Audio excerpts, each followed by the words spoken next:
Hola, ¿qué tal? ¿Cómo les va? Hoy vamos a tener un programa muy variado. Vamos a empezar con el tema del día, Cuba. ¿Y qué pasará en la isla después de la muerte de Fidel Castro? Lo vamos a conversar con Lorena Cantó, corresponsal de la agencia de noticias EFE en La Habana, y con José Daniel Ferrer, presidente de la Unión Patriótica Cubana, uno de los principales grupos de la oposición pacífica en Cuba, que nos va a acompañar por vía telefónica desde Santiago de Cuba. Después vamos a hablar del rezago educativo en América Latina y de por qué los estudiantes latinoamericanos salen tan mal parados en los exámenes estandarizados internacionales.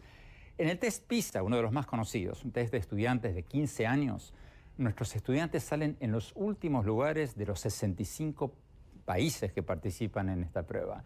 Y hay un nuevo estudio muy interesante, basado en lo que escriben los jóvenes y las jóvenes en las redes sociales, que dice que una buena parte del motivo de nuestro rezago educativo es porque las niñas, las mujeres, están autoconvencidas de que las matemáticas, la ciencia y la tecnología son cosas de hombres. Es un estudio muy interesante y lo vamos a conversar con una invitada muy original. Ya van a ver de qué se trata. Y finalmente vamos a tener a la estrella de la música pop, Jon Secada, que ha ganado 2 premios Grammys y ha vendido más de 20 millones de discos. Hoy Jon Secada nos visita junto a la doctora Felicia Knoll, directora del Instituto de las Américas de la Universidad de Miami, que está liderando una fundación para luchar contra el cáncer de mama entre las mujeres de bajos recursos en América Latina. Es una enfermedad que está matando a muchísimas mujeres pobres en la región, porque no tienen el dinero y la educación para hacerse los exámenes rutinarios que les podrían salvar la vida. Bueno, empecemos por Cuba. Vamos a La Habana con la directora de la agencia EFE, la agencia de noticias EFE en Cuba, Lorena Cantó. Muchas gracias por estar con nosotros. Lorena, ¿hay alguna expectativa de que cambien las cosas en Cuba tras la muerte de Fidel Castro o no? Bueno, lo cierto es que las cosas estaban empezando ya a cambiar en Cuba antes de la muerte de Fidel Castro, porque hay que recordar que él llevaba una década apartado del poder, con una presencia pública mínima. De hecho, cada cierto tiempo se especulaba con que había muerto, ¿no? Entonces, los cambios ya están ocurriendo desde que llegó al poder su hermano, Raúl, que realmente ha impulsado una serie de reformas impensables en la época de Fidel. Pero ¿tú crees que esos cambios están siendo todo lo rápido que se suponía iban a ser? Porque el propio Raúl Castro dijo, si mal no recuerdo, en el reciente Congreso del Partido Comunista, de que había que acelerar, o sea, como que dejó entrever que los cambios no se estaban produciendo todo lo rápido que la economía cubana necesita. ¿O me equivoco? Exactamente, ¿no? Es así, los cambios están siendo lentos, mucho más lentos de lo que la gente esperaba. Cuando se produjo el anuncio del deshielo en el diciembre del 2014, la gente esperaba una avalancha, ¿no? Que eso echara a rodar y fuera imparable, pero Cuba lleva 60 años de proceso, de revolución, y no es tan fácil cambiar las cosas. Sigue habiendo una cúpula de dirigentes ya muy mayores, porque están ahí, siguen en el partido. Entonces los cambios se van a seguir dando, indudablemente, aunque ahora mismo a la muerte de Fidel Castro se le suma otra incógnita, que es qué va a ocurrir con Donald Trump en la Casa Blanca, ¿no? Con el presidente Obama sí hubo una voluntad cierta de Washington. Ahora mismo hay un doble nivel de incertidumbre. Se fue Fidel, pero llegó Trump. Lorena Cantó, Raúl Castro ha dicho que se va a retirar en el 2008, cuando tendría, si mal no recuerdo, 87 años. ¿Quiénes serían los posibles sucesores de Raúl Castro? Bueno, cuando llegue el momento, en el 2018, aquí el gobierno cubano ha insistido mucho en que la sucesión ahora no está sobre la mesa, que se hablará cuando llegue ese momento, pero sí suenan algunos nombres, indudablemente. Quizá el que más se postula de cara a ese momento es el vicepresidente Miguel Díaz-Canel. Miguel Díaz-Canel es un hombre mucho más joven que la cúpula actual, que la cúpula de revolucionarios que llegó al poder, muchos siguen ahí todavía. Es un hombre que nació en el 60, es decir, tendría ahora mismo 56 años, ahí ya vemos un relevo generacional. Y fue una de las figuras por las que apostó Raúl Castro en uno de los cambios de gobierno que hizo cuando sucedió a Fidel Castro, y sería el nombre que más suena, pero también hay otros. Está, por ejemplo, Marino Murillo, también vicepresidente, que ha sido el zar detrás de las reformas económicas que se han impulsado en los últimos años. Ha sido la persona que ha regido la liberalización del trabajo por cuenta propia, por ejemplo. Esos serían los nombres que más suenan, y después, bueno, hay Castros en el poder todavía, lo sabrá cuando también Raúl Castro se marche. Por ejemplo, Mariela Castro, que es hija de Raúl, es diputada, ha sido una cara amable, la principal defensora de los derechos de los homosexuales en la isla, que recordemos que ha sido un colectivo que ha estado duramente reprimido durante muchas décadas. Y también está Alejandro Castro, que es Alejandro Castro Espín, es el único hijo varón de Raúl Castro, y fue una de las caras que estuvieron detrás de las negociaciones secretas para el deshielo. Finalmente, Lorena Cantó, hubo especulación todos estos años de que Raúl Castro, se decía, era un hombre más pragmático que su hermano Fidel, y que un poco el motivo por el que los cambios en Cuba no se dieron más rápidamente es porque había una especie de veto de Fidel Castro, un veto ideológico. ¿Tú crees que eso es cierto? ¿Y tú crees que ahora que no está Fidel Castro, su hermano Raúl va a acelerar un poco más esas reformas económicas tímidas, a juicio de muchos, pero reformas económicas al fin, que él mismo propuso? Creo que no. Esa tesis que planteas realmente se escucha aquí. Siempre se decía que Raúl no daba un paso sin consultarlo con su hermano Fidel, pero lo cierto es que desde que se marchó, Fidel Castro fue un hombre muy enfermo, retirado. En estos últimos años ya tenía un desgaste físico muy importante. Y hay cosas como el propio deshielo que habrían sido impensables con Fidel Castro. Para él, esa enemistad con Estados Unidos era la gasolina que alimentaba aquí el fuego de la revolución. Y de hecho hay que recordar también que cuando vino el presidente Barack Obama en marzo pasado a La Habana, se vio naturalidad, cordialidad entre Raúl y Obama, y sin embargo Fidel Castro escribió una de sus famosas reflexiones que se titulaba Hermano Obama, en la que con dureza decía que Cuba no necesita que Estados Unidos le regale nada. Es decir, no tenía ya ese poder político que muchos sí le presuponían. Si ahora se pueden acelerar las cosas, va a depender más de lo que ocurra en Estados Unidos, de la postura. También sabemos que ahora en diciembre se va a firmar por fin el acuerdo con la Unión Europea, que pone fin a la postura común que mantiene el bloque europeo desde 1996 respecto a Cuba. Esas cosas pueden acelerar más los cambios, pero no la muerte de Fidel. Yo no creo que tuviera ya ese peso más allá de lo simbólico. Lorena, y tú te referías hace un momento a Donald Trump. Donald Trump ha cambiado varias veces de posición en este tema. Al principio dijo que estaba de acuerdo con la política de apertura del presidente Obama hacia Cuba. Después dijo que más o menos, y al final de la campaña, cuando necesitaba el voto de Florida, de los cubanoamericanos en Florida, dijo que él revisaría los acuerdos con Cuba, y últimamente, en los días atrás, hizo una declaración muy dura diciendo que hasta podría terminar los acuerdos con Cuba. Por lo que tú escuchas, tú vives en La Habana, hablas con funcionarios. ¿Cómo perciben esto? ¿Lo perciben como una bravuconada o lo perciben como algo que realmente puede ocurrir? Se percibe como algo que realmente puede ocurrir. Donald Trump ha demostrado ser una persona absolutamente impredecible, pero la diplomacia cubana es bastante célebre, es muy seria, y están a la espera. Ellos no quieren aventurar nada. Cuba, en lo que sí sigue insistiendo, y lo ha hecho durante todo el proceso, lo ha hecho con Obama y lo va a seguir haciendo con Trump, es en que el bloqueo sigue vigente, y eso es lo que también está frenando en gran parte que Cuba pueda acelerar estos cambios de apertura. Ese bloqueo sigue ahí, a pesar de las medidas de flexibilización. Entonces, bueno, hay incertidumbre, realmente hay incertidumbre, pero es difícil prever desde aquí qué va a ocurrir en Washington. Lorena Cantó, directora de la agencia AF en La Habana, muchísimas gracias. Vamos a Santiago de Cuba, donde estamos con José Daniel Ferrer, el dirigente de la UNPACO, uno de los grupos de oposición pacífica más importantes de Cuba. José Daniel, ¿va a cambiar algo en Cuba tras la muerte de Fidel Castro?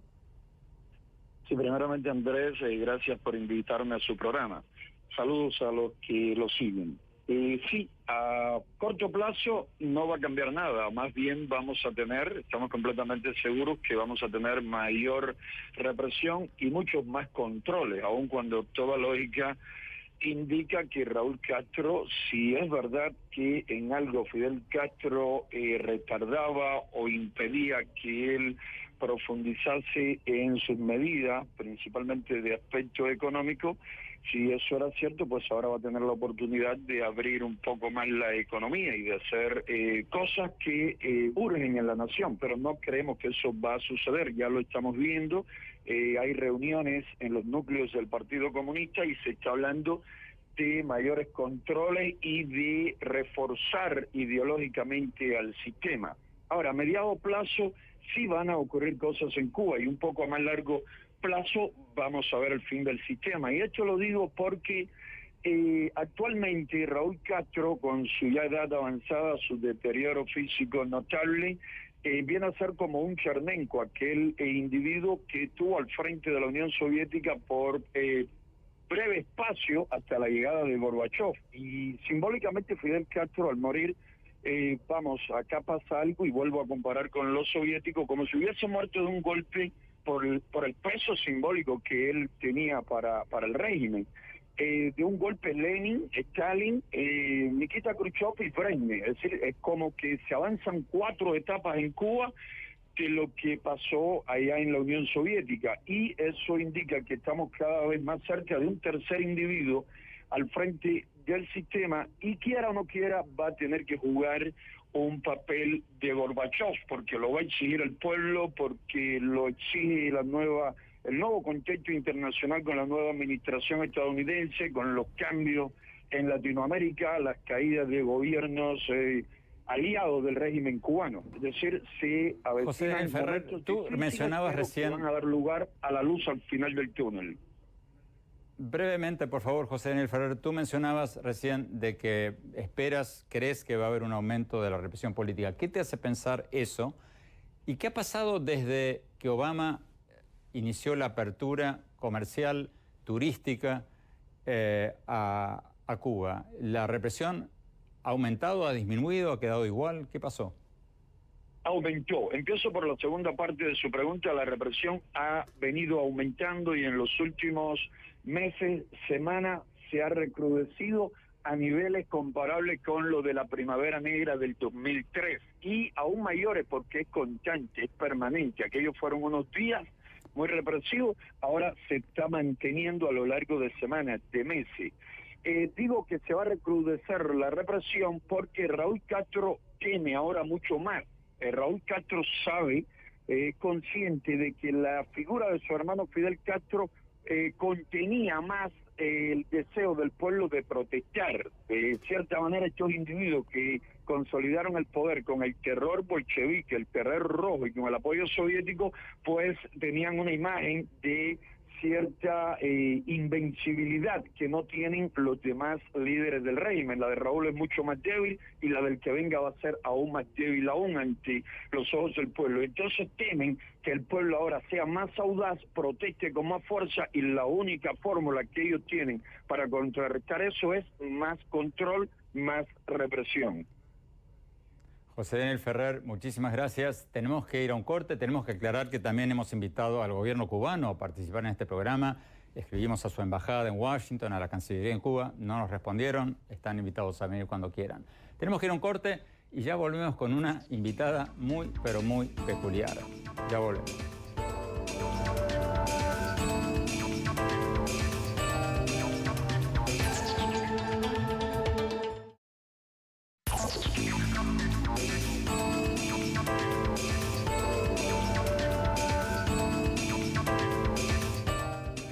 Muchas gracias por seguir con nosotros. Como les decíamos al principio del programa, acaba de salir un estudio muy interesante del Banco Interamericano de Desarrollo sobre el rezago de las niñas latinoamericanas en matemáticas y ciencias. El BID analizó cientos de miles de mensajes de niñas en Facebook y en Twitter y encontró que las niñas se quedan atrás porque ellas mismas se creen el estereotipo de que la matemática y la ciencia son cosas de hombres. Bueno, llamamos al BID para entrevistar a los autores y a las autoras de este estudio y nos ofrecieron una vocera muy especial. Nos advirtieron de que nos mandarían una entrevistada chiquita y peluda, pero nunca me imaginé que fuera tan chiquita y tan peluda. Para mí fue una sorpresa total. ¿Sorpresa? ¿Sorpresa? ¡Ay! A Lola le encantan las sorpresas. ¿Cuál es esa sorpresa? ¿Qué es? ¿Qué es? Hola, Lola. Hola. Bueno, la sorpresa es que estás en CNN. Te están viendo millones de personas. Para todos los que nos están viendo, nos acompaña nuestra linda y peluda amiga Lola de Sésamo. ¡Ay! De verdad, millones de personas.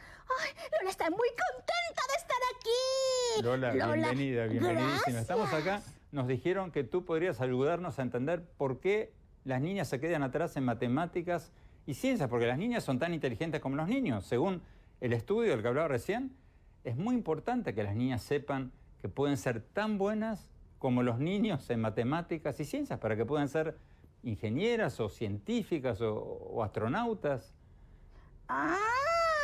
Es que a Lola, por ejemplo, a Lola le encanta contar cualquier cosa y aprender sobre la Tierra, la Luna, las naves espaciales, todo eso a Lola le encanta y le fascina. Qué bueno, Lola, eso es importantísimo, porque estudiar matemáticas te ayuda a contar el tiempo, por ejemplo, que tardarías en ir a la Luna y volver en una nave espacial. Bueno, es que eso es súper muy interesante, muy fascinante, señor Oppenheimer. No, Lola, no, por favor, no me digas señor Oppenheimer, me hace sentir muy viejo. Ay, no, pero no es eso, no, eso no importa. A Lola le gustan mucho las ciencias y le fascinan. ¿Qué tipo de matemáticas y ciencias te gustan, Lola? Pues a Lola le gusta, por ejemplo, todo lo que tenga que ver con experimentos, ¿sabes? Lola hizo un experimento en el que un pedazo de aluminio puede flotar en el agua. Qué bueno, Lola. Qué bueno que te gusten los experimentos. ¿Siempre te salen bien o a veces te salen mal?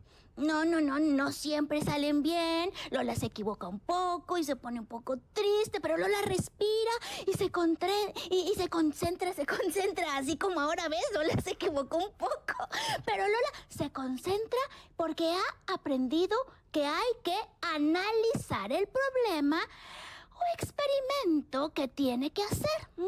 ¿Y qué pasa si te equivocas, Lola? Porque nosotros los periodistas nos equivocamos todo el tiempo.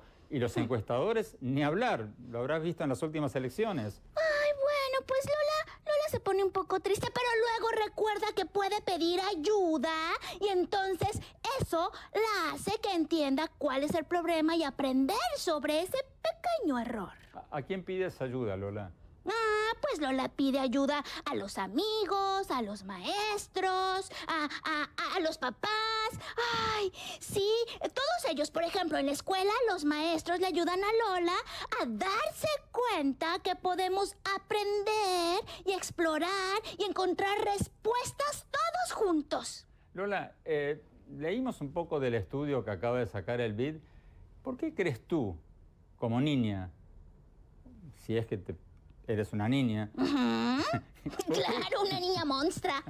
Una monstruita. ¿Por qué crees que a las niñas les va peor que a los niños en la escuela en matemáticas y ciencias? Por lo menos en muchos de nuestros países. ¿Cuál es la razón? Bueno, pues... Ay, señor Oppenheimer, la verdad es que... Andrés, llámame Andrés. Está bien, señor Andrés. Señor Andrés Oppenheimer, Lola piensa que esa es una pregunta un poco complicada, pero Lola conoce a alguien muy especial que es expertisísima. Es la doctora Emiliana Vegas. Ella sabe mucho sobre eso, sabe todo sobre eso. ¿Por qué no le preguntas a ella? Ok, la doctora Emiliana Vegas es directora del Departamento de Educación del BID, una de las autoras de este estudio. Emiliana, la misma pregunta. ¿Por qué las niñas en América Latina, por qué a las niñas les va peor que a los niños en estos temas, en matemática, en ciencia, en tecnología? ¿Qué encontraron ustedes? Muchísimas gracias, Andrés y Lola, por esta invitación. Bueno, lo que encontramos en un estudio que hicimos, donde seguimos durante 6 semanas más de 500.000 de mensajes en las redes sociales, es que solo 4% de estos mensajes favorecen la participación de niñas en todo lo que llamamos las ciencias, la ingeniería, las matemáticas y la tecnología. Y sabemos que estas competencias en estas materias son la clave para los trabajos más competitivos y mejor remunerados que hay hoy y que van a haber en el futuro. Entonces es muy preocupante que las propias niñas están desventajadas en estas áreas. Emiliana, quédate con nosotros, por favor. Lola, por favor, no te vayas. Sé que te quieres ir de recreo a jugar con las niñas o con los niños, pero aguántanos un poquito, por favor. Quiero volver a este tema de las niñas. Ya volvemos. Vamos a un corte y ya volvemos. Ya volvemos.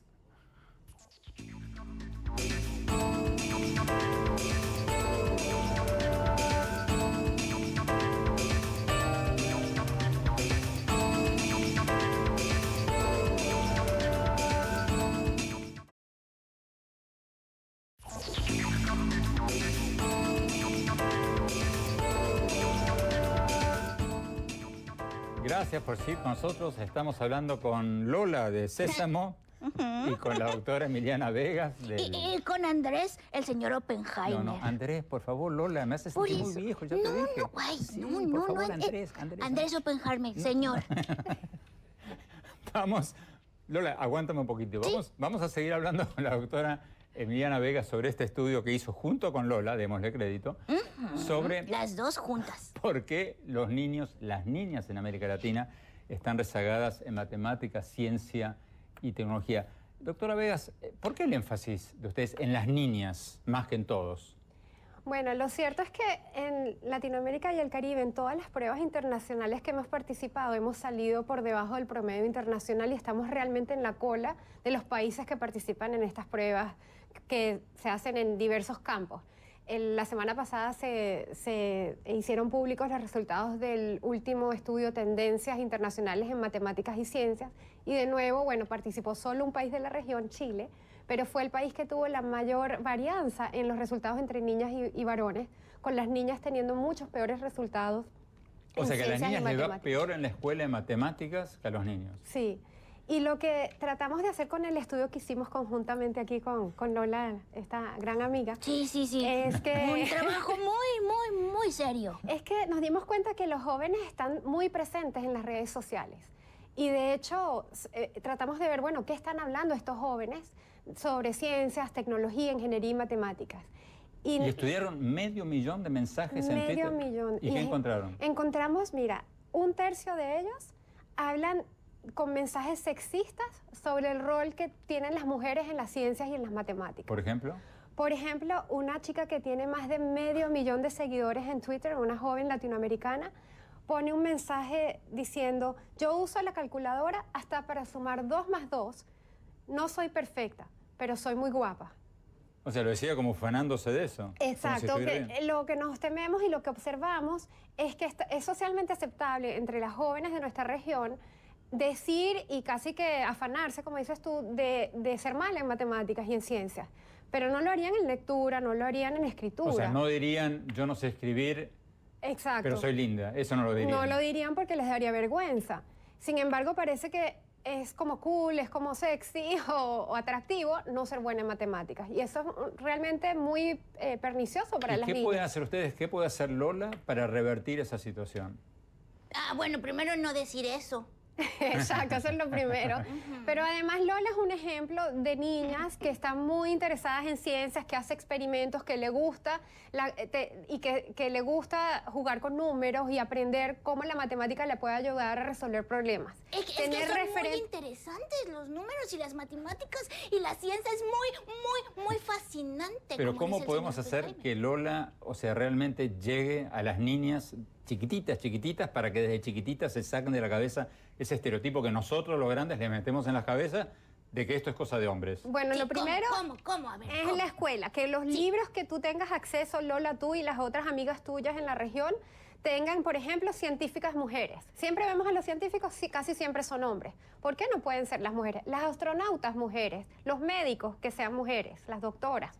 Entonces lo que queremos es poner más ejemplos, que las mismas maestras, cuando estén hablando de ciencias y matemáticas en sus aulas todos los días en nuestra región, entusiasmen a las niñas a sentirse como Lola, entusiasmadas, interesadas. Realmente explorar y aprender con la ciencia es algo muy natural para los niños. Los niños nacen siendo científicos.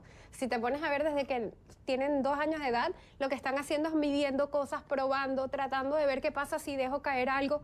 Como, o sea, si ves... ¿No sería una buena idea poner un premio enorme a niñas que sean campeonas de matemáticas en las escuelas, por ejemplo? Pero un premio grande, Lola? no un viaje a Disney World. Habremos un premio de $100.000 para que realmente... ¿No sería una buena idea, Lola? ¡Ay, claro! Lola le gustaría, ¿cómo no? ¿Sí? Yo creo que un premio así, pero también becas quizás de estudio que favorezcan a las mujeres para entrar en carreras científicas y matemáticas, pueden ser buenos incentivos para ¿Cuál que es la idea de ustedes con esta campaña que están haciendo? ¿Tienen metas concretas o es una meta así abstracta? Lo que queremos es, a raíz de este tipo de esfuerzo de concientizar sobre estos estereotipos y cómo permean todos los aspectos desde los libros de texto hasta las redes sociales, cambiar esas prácticas y tratar de cambiar progresivamente que nuestra cultura fomente que sea cool estudiar matemáticas y ciencias entre las mujeres y las niñas. Lola, en el bloque anterior decía la doctora Vegas, de que una de las cosas importantes para cambiar este estereotipo es que las niñas como tú tengan un referente, alguien que admire, una mujer que se meta en matemáticas, en ciencia. O sea, ¿tú tienes algún referente, alguna mujer que tú admires por estar... Claro, por ¿Sí? por ser... Sí. Lola va a hacer una gran confesión aquí. Lola tiene una gran superhéroe. Es una chica maravillosa, sabe mucho de matemáticas, de ciencias. Es como científica, pero también es astronauta. Ay. ¿Astronauta? Bueno, algo así. Wow. El caso es que ella es Diana Trujillo. Diana Trujillo. Aquí mira tú. Mira qué casualidad. ¿Qué?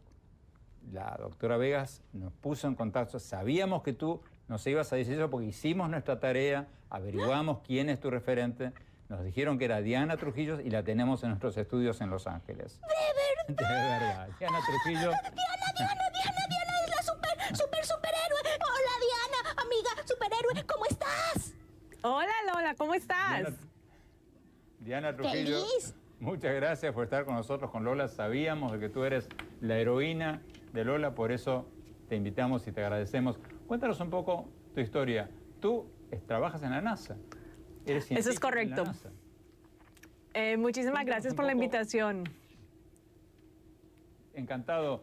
Diana, cuéntanos un poco cómo te metiste, cómo fue que tú rompiste este estereotipo de que la ciencia, la tecnología, la astrofísica son cosas de hombres. Bueno, te cuento que desde muy pequeña siempre me gustó la idea de la ciencia, de explorar del espacio, así como Lola. Cómo son que las cosas funcionan, cómo puedo entender que algo que tengo en mi casa o algo que estoy conversando con mis amigos, cómo funciona, cómo puedo entenderlo más. Siempre me llamó mucho la atención el hecho de que hubieron humanos que caminaron en la luna, que yo soy capaz de, desde mi casa, desde mi cuarto, poder ver a la luna y saber que en algún momento hubo alguien caminando en la luna, ¿por qué yo no? Entonces, para mí nunca fue como un obstáculo de pensar de que los hombres y las niñas o los niños y las niñas son diferentes, simplemente de que los seres humanos fueron a la luna y yo soy parte de ese grupo de los seres humanos, entonces yo también puedo ir. La misma pregunta que le hacíamos en el bloque anterior a la doctora Vegas. ¿Por qué crees tú, Diana, de que hay tan pocas mujeres como tú? O sea, hay tan pocas mujeres que están en las matemáticas, en las ciencias, en la tecnología, que son astronautas. ¿Por qué es un mundo de hombres? ¿Sigue siendo un mundo de hombres esto? Bueno, yo pienso que, como la doctora Vega estaba diciendo, esto es un problema muy complejo. En la forma más básica del problema, creo que la situación es más que todo basado en el modelo a seguir y la inhabilidad o la limitación de nuestra comunidad a poder llegar a ese modelo. Entonces, a lo que me refiero es cuando tú vas al doctor, cuando tú llevas tu hijo o tu hija al doctor, tu hijo o tu hija observa lo que el doctor hace, le escucha el corazón, le mira los oídos, y entonces tú puedes ir a un almacén y comprarle unos muñequitos o unos juegos que ellos puedan usar imitando al doctor. Pero cuando tú hablas de la ciencia, cuando tú hablas de un astronauta, cuando tú hablas de un científico, no tienes a alguien en tu comunidad normalmente que tú puedas acceder y puedas hablar y preguntarles cómo es el día, qué es lo que hacen. Y la creatividad de los niños y en especial de las niñas no está ahí para poder empezar a pensar, si yo quisiera ser un científico, ¿cómo es esta científica? De pronto yo puedo hacer eso. Si prendes la televisión, por ejemplo, y miras a ver a los científicos, siempre son hombres. Si prendes la televisión y miras algunos muñequitos o algún programa, muestran un científico, pero también es hombre. Entonces, para las niñas, mi parecer es que el modelo a seguir no está ahí. El modelo a seguir es algo que no es parte del diario vivir, no solamente para las niñas, pero también para los padres. Cuando los padres no tienen un modelo a seguir, es muy difícil que mi hija, por ejemplo, viniera y me dijera, mira, yo quiero ser científica, mami, ¿puedo hablar con una científica? ¿Tú conoces alguna científica? Yo querría entonces en ese momento ir a mi comunidad y poner a mi hija en contacto con una científica, pero si no encuentro la científica y si no veo en la televisión y si no veo en el internet a alguien con la que ella pueda hablar, las cosas son más difíciles y la creatividad de la niña en ese caso no se desarrolla.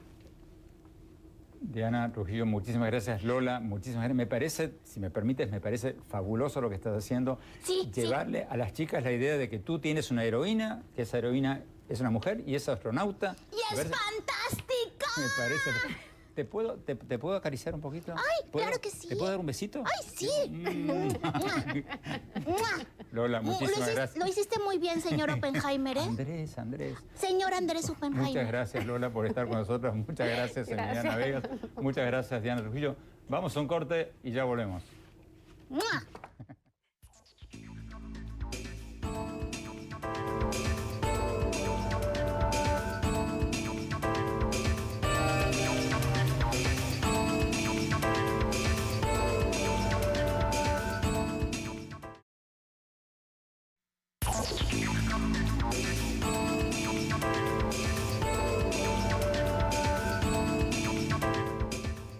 Muchas gracias por seguir con nosotros. Muchos de ustedes lo conocen a Jon Secada por sus conciertos, por sus 2 premios Grammy, por sus más de 20 millones de discos vendidos. Pero Jon Secada nos acompaña hoy por otro motivo. Nos acompaña junto a la doctora Felicia Knoll porque son parte de una campaña sobre la necesidad de prevenir el cáncer de mama entre las mujeres pobres, las mujeres de bajos recursos en América Latina. Jon, ¿por qué estás en esto? Porque es una causa inusual para un artista. La mayoría de los artistas están en otras causas. Claro. ¿Por qué esta causa? Cuando la doctora Knoll se acercó a mí con esta causa, una de las cosas, entre tantas de las estadísticas de lo que la causa de por sí significa en general para todas las mujeres en el mundo entero, lo que más me tocó, basado en lo que significa la percepción social, es esa clase de falta de sensitividad social, inseguridad que existe con tantas mujeres.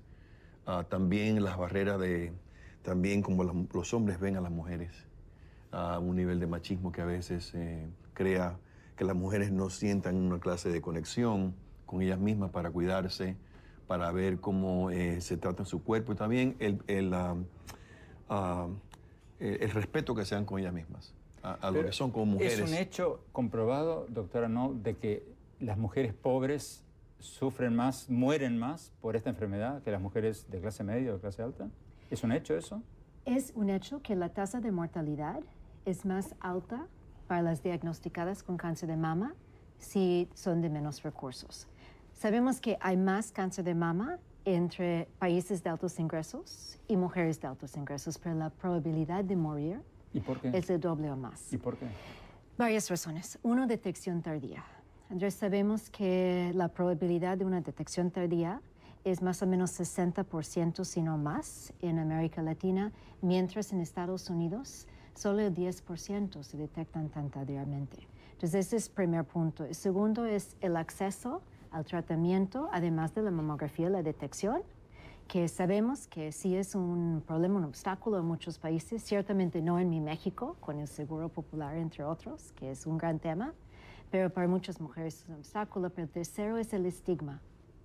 ¿Por qué? ¿Las mujeres tienen miedo de ir al médico a hacerse una revisión de cáncer de mama? Muchas mujeres ¿Tienen nos vergüenza? platican, no tanto vergüenza, aunque eso también pasa, Andrés. Tienen miedo del abandono. Tienen miedo de cómo les va a tratar en particular sus parejas, sus esposos, si hay un diagnóstico, si hay un problema en particular con los senos. Y entonces no se ven como una mujer íntegra, como una mujer guapa, si tienen que enfrentarse con algo como una mastectomía. Es por eso que hemos estado mucho empujando el tema, también Julio, también mi marido, que una mujer es mucho más que sus senos. Y también la razón por la cual estamos tan preocupados cuando uno habla de una mujer como si fuera a ser sus senos lo que más importa. Eso implica que las mujeres no llegan, no van, no toman la mamografía a tiempo, no quieren saber. Usted, Felicia, en este libro, Tómatelo a pecho, cuentas de que tú misma pasaste por esto. Yo fui diagnosticada en México en mi primera mamografía de base a los 41 años de edad, en una clínica donde tenga su casa en Cuernavaca, Morelos, México. Y afortunadamente una detección pues en etapa 2, pero con un tratamiento que sabemos hoy la gran mayoría de las mujeres se salvan con un tratamiento adecuado. Pues aquí estamos para empujar esta causa. ¿Y qué has encontrado cuando llevas este tema a los países latinoamericanos? ¿Sorpresa? ¿Rechazo? ¿Qué has encontrado? Primero, sorpresa de que sea un tema tan importante para la salud también de las mujeres pobres. Segundo, sorpresa porque en América Latina y de hecho en todos los países de bajo ingreso del mundo es más común entre la mujer premenopáusica menor de 54 años, cuando también es mucho más agresiva la enfermedad, que lo que habíamos visto en países de ingresos altos. Entonces, otro tema específicamente para la mujer joven. Pero también yo creo, Andrés, muchísima esperanza, porque con un aseguramiento en salud adecuado, como hemos visto en América Latina, todas las mujeres se pueden salvar. Casi. Tenemos 10 segundos. En una palabra, ¿cuál es el secreto para salir de esto? Ir a revisarse. Sí. Ir a revisarse. Claro, sin miedo. Sin miedo y sin el estigma de lo que pueda pasar basado en lo que es tu cuerpo y lo que pasa con tu propia seguridad como John, mujer. Doctora No, muchísimas gracias. Felicitaciones, John, por atreverte a liderar una causa tan distinta a la mayoría de tus colegas. Muchísimas gracias. Vamos a un corte rápido y mis conclusiones sobre lo que hablamos hoy.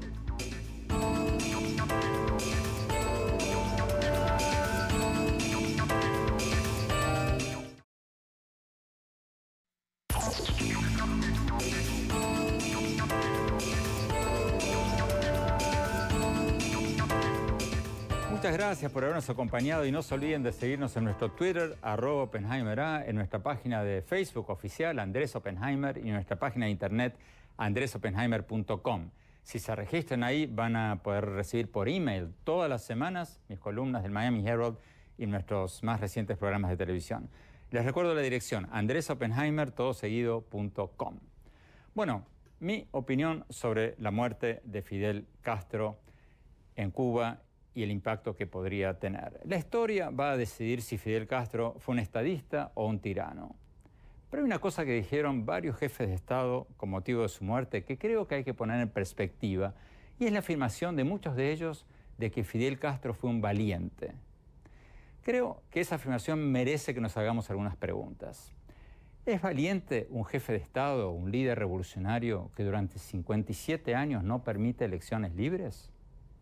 ¿Es valiente un jefe de Estado que durante 6 décadas no permite partidos políticos opositores? ¿Es valiente un líder revolucionario que durante 6 décadas no permite un solo periódico independiente, una estación de radio o un canal de televisión que no sean estatales y oficialistas? ¿Es valiente un mandatario que no permite que instituciones internacionales creíbles manden misiones de evaluación a su país para verificar las estadísticas económicas y decidir si las cifras económicas y sociales del gobierno son creíbles? ¿Es valiente un jefe de Estado que no permite que organizaciones internacionales de derechos humanos visiten sus cárceles para entrevistar a quienes se consideran presos políticos? ¿Acaso no son mucho más valientes los presidentes que no tienen miedo de medirse en elecciones libres, que permiten la libertad de prensa, que permiten partidos políticos? ¿No es eso mucho más valiente? Creo que hay que agregar todas estas preguntas a todo lo que dijeron los jefes de Estado que asistieron a los funerales de Fidel Castro y alabaron a Fidel Castro, para poner las cosas un poquito más en perspectiva. Los invito a leer mi columna sobre todo esto en el Miami Herald o en el sitio andresopenheimer.com. Bueno, muchísimas gracias por habernos acompañado. Hasta la semana próxima.